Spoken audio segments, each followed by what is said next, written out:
안녕하세요. 반갑습니다. 자, 세목별 비교 12번째 시간. 오늘은 국외자산과 국내자산 양도소득 비교 요거 점검해보고 마무리하는 걸로 하겠습니다. 자, 준비되셨죠? 자, 국내자산 양도했을 때 양도소득 계산과 국외자산 양도했을 때 양도소득 계산 방법이 차이가 있죠. 그래서 국외자산에는 보통 한 7개 정도 지문만 정리하시면 충분히 답을 찾을 수 있습니다. 첫 번째, 누가 납세의 의무자냐? 우리나라의 자산은 대한민국 국민 거주자가 우리나라 부동산을 양도하든 비거주자가 우리나라 부동산을 양도하든 전부 다 과세를 하는 거죠. 그런데 해외 자산은, 국외 자산은 양도, 외국에서 부동산을 양도할 때 당시 우리나라에 계속해서 몇 년, 5년이에요. 5년 이상 그 부동산을 외국에서 양도하는 날 현재 우리나라의 국내에 몇 년 이상, 5년 이상 주소를 두고 있는 거주자는 해외 자산 양도한 거 우리나라 법에 따라 소득세 부과하겠다 이 얘기입니다. 그래서 5년 이상 거주자, 거기에는 183일 이상 머무르는 사람도 비거주자도 거주자로 보는데, 그렇게 해서 몇 년 동안 5년 동안 계속해서 머무르고 있으면 거주자로서 우리나라 법에 따라 소득세 내라. 그러면 한 가지, 아니 외국에 부동산 팔아서 외국 법에 따라 양도소득세 부과해서 납부했는데 우리나라 법률에 따라 또 과세하면 이중부과가 아니냐. 그래서 우리나라 법률에 따라 소득세를 부과하되 외국 법에 따라 납부한 부과받은 세금이 있으면 우리나라에서 소득세 계산할 때 공제를 하고 나머지 추가로 내라, 이런 제도로 되어 있다. 뒤에 또 나올 겁니다. 다음, 그러면 이제 과세 대상 여부, 우리나라 자산은 등기 안 하고 양도하는 미등기 부동산 임차권은 과세 대상이 아니에요. 그런데 해외 부동산에 대해서는 등기 여부, 보유기간 상관없이 양도를 하면 다 과세 대상이 된다. 그래서 미등기 부동산 임차권은 우리나라 안에서 양도하는 건 과세 대상이 아니지만 해외 부동산, 미등기 부동산 임차권은 전부 다 포함하라. 등기 여부를 따지지 않아요. 해외 자산에 대한 건 외국 부동산에 등기 안 된 부동산에 임차권 양도했어도 과세를 하겠다 이겁니다. 그러면 핵심이 이제 양도 차익을 계산할 때 우리나라 자산은 어때요? 원칙이, 소득세는 원칙이 실거래 가격으로 하는 경우가 있고, 증빙자료가 없어서 추계 결정 안 될 때는 뭘로 가요? 기준시가. 이렇게 크게 두 가지, 실거래로 양도 차익을 계산하든가 기준시가를 적용하든가 둘 중에 하나죠. 근데 해외 자산은 우리나라 기준시가, 외국 기준시가 관계없어요. 관계없이 외국에 양도할 때 그 나라의 실거래 가격으로 한다. 양도할 때 당시 미국이면 미국에서 양도할 때 당시 실거래 가격 가지고 계산하겠다. 그게 원칙이에요. 그리고 공제 제도가 두 가지가 있죠.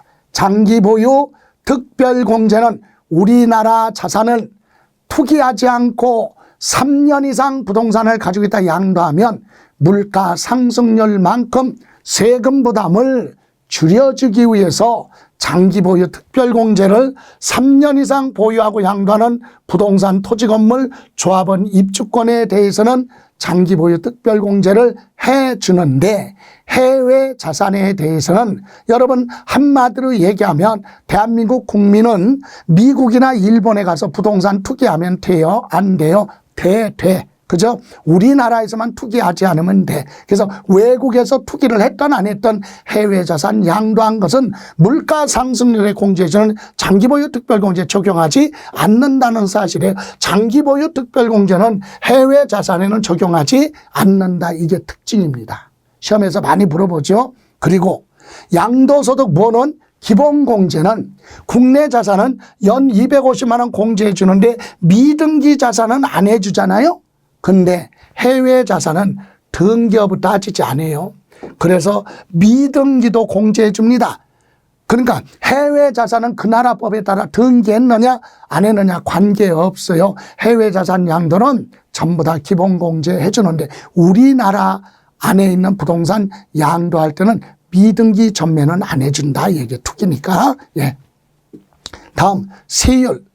해외 우리나라에서는 어떤 자산을 몇 년 보유, 종류, 등기 여부에 따라서 세율이 달라요. 그런데 해외 자산은요, 등기 여부 따지지 않고 투기했느냐 안 했느냐 그런 거 따지지 않으니까 보유기간 상관없어. 그래서 70%, 60%, 50%, 40% 이런 비례 세율이 없이 그냥 오로지 초과 누진 세율이 6에서 몇 프로? 45%. 자, 양도소득세 국내 자산은 비례 세율하면 미등기 70%, 그 다음에 1년 안 돼서 1년 채웠으면 60%, 50%, 40% 이와 같은 비례 세율도 있지만 해외 자산은 오로지 뭘로? 초과 누진 세율로만 되어 있다는 사실이에요. 그리고 해외 자산, 우리나라 자산을 양도해서 양도소득세 납부할 세액이 없거나 양도차손이 발생해도 반드시 예정신고를 해야 되거든요. 그런데 우리 해외 자산도 똑같아요. 예정신고 의무가 있다. 그리고 또 하나, 우리나라 자산을 양도해서 납부할 세액이 1,000만 원을 뭐하면 초과하면 예정신고하면서 분할 납부도 할 수 있고 확정신고하면서 분할 납부할 수 있어요. 다만 그 기간은 예정신고 기한 지나고 2개월 아니면 확정신고 기한 경과하는 날로부터 2개월까지 분할 납부할 수 있다. 그러면 해외 자산도 똑같습니다. 분할 납부된다. 이해가십니까? 자, 그럼 여기에 정리되지 않은 부분, 조금 생략한 부분이 있는데 거기에 추가로 보면 어떤 것이 있느냐. 외국에서 부동산을 사고 팔면 돈이 들어오고 나가죠. 그것을 우리나라 법률로 환산할 때는 어떻게 계산하느냐. 그래서 환율 계산할 때는 국내에서 할 때는 자, 기준 환율과 아니면 뭐예요? 예, 재정 환율 이렇게 적용을 하겠다 이겁니다. 이게 무슨 말이에요? 자, 외국에서 부동산을 사고 팔면 돈 주고 받았죠. 그럼 우리나라 화폐로 환산할 때 어떻게 계산할 거냐? 여러분, 우리나라 화폐로 돈을 주고받았거나 아니면 미국 화폐로 주고받았다면 바로 계산할 수 있죠. 우리나라 환산이. 그래서 그걸 기준환율이라고 그래요. 이를테면 일본에서 부동산을 사는데 부동산 취득하거나 주고받을 때 사고 팔 때 우리나라 화폐로 주고받았다면 아주 계산이 간단하잖아요. 그런 우리나라 화폐나 미국 달러로 주고받았다면 계산하기 좋아요. 그런 걸 우리는 기준환율이라고 합니다. 그런데 재정환율은 뭐냐? 우리나라 화폐도 아니고 미국 기준 화폐인 달러도 아닌 제3국의 화폐로 주고받았다면 계산이 어려워. 무슨 얘기예요? 일본에서 부동산을 취득하는데요. 엔화로 주고 부동산 사고 팔았어요. 그럼 우리나라 환율로 바로 계산할 수가 없잖아. 어떻게 계산해? 왜? 환율이 그때그때 변동하는데. 그래서 그럴 때는 어떻게 한다? 1달러와 엔화의 비율, 1달러와 우리나라 원화의 비율 비교해서 간접적으로 계산하는 걸 재정환율이라고 합니다. 다시 부동산을 사고 팔 때 주고받은 돈이 우리나라 화폐로 주고받았으면 바로 계산할 수 있잖아요. 아니면 미국 달러로 주고받았어도 우리나라 화폐로 바로 계산해. 그런 걸 기준환율이라고 합니다. 그런데 우리나라 화폐도 아니고 세계 기준이 되는 달러도 아닌 엔화로 주고받았다면은 3국의 화폐로 주고받은 거죠. 그럼 3국 엔화를 주고받았으면 우리나라 화폐로 환율 계산하려면 바로 계산이 안 되니까 간접적으로 해야 돼.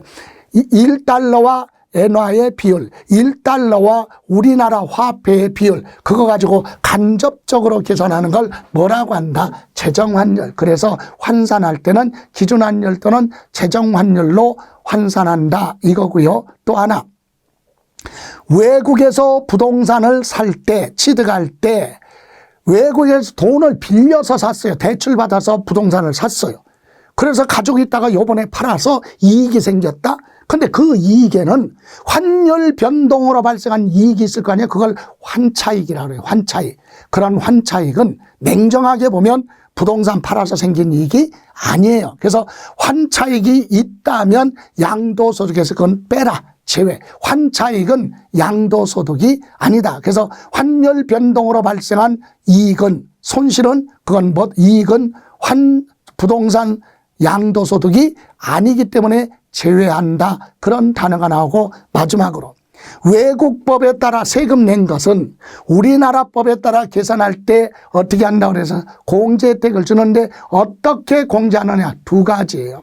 둘 중에 하나는 양도 차익을 계산할 때 양도 가액에서 필요 경비에 들어가서 양도 차익을 줄여주는 방법, 즉 필요 경비로 들어가는 방법. 아니면 맨 뒤에 과세표준의 세율 곱해서 양도소득세 세금이 나오면 그 세금에서 외국에 납부한 세금을 공제해주는 세액공제 방법. 이 둘 중에 즉 정리하면 이거죠.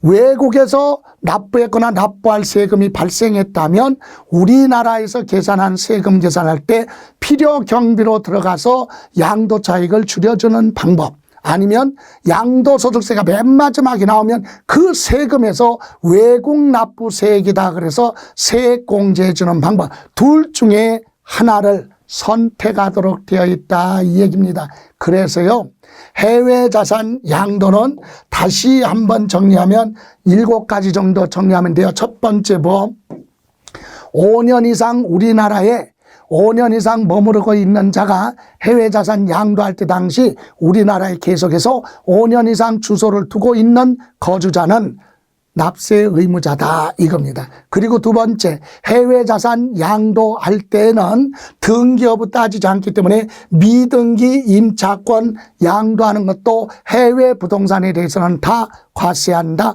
세 번째 기억할 것이 해외 자산 양도할 때는 원칙이 뭐다? 실거래 가격 가지고 양도 차익을 계산한다. 네 번째, 장기 보유 특별 공제는 국외 자산에는 안 해준다. 그리고 기본 공제는 미등기라도 해외 자산은 해주겠다.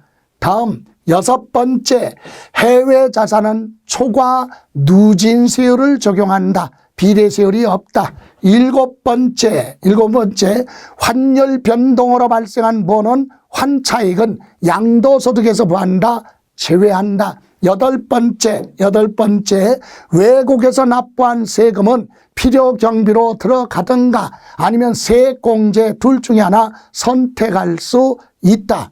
마지막으로 한다면 외국에서 주고받은 돈을 우리나라에서 환율 계산할 때는 기준환율, 미국 화폐나 우리나라 원화로 주고받았으면 기준환율이라고 하는 거고, 우리나라 화폐도 아니고 미국 화폐도 아닌 제3국의 화폐로 주고받았다면 간접적으로 계산하기 때문에 재정환율로 평가를 한다. 이렇게 얘기합니다. 이렇게 해서 우리 국외 자산과 국내 자산 요 비교해서 요거 차이 나는 거 점검하시면 충분히 35회 시험에서도 국외 자산에서 물어볼 확률이 아주 높기 때문에 이렇게 정리하시기 바랍니다. 이렇게 해서 오늘도 국외 자산, 국내 자산 비교해서 설명을 드렸습니다. 자, 고생하셨고요. 지금까지 김성래였습니다.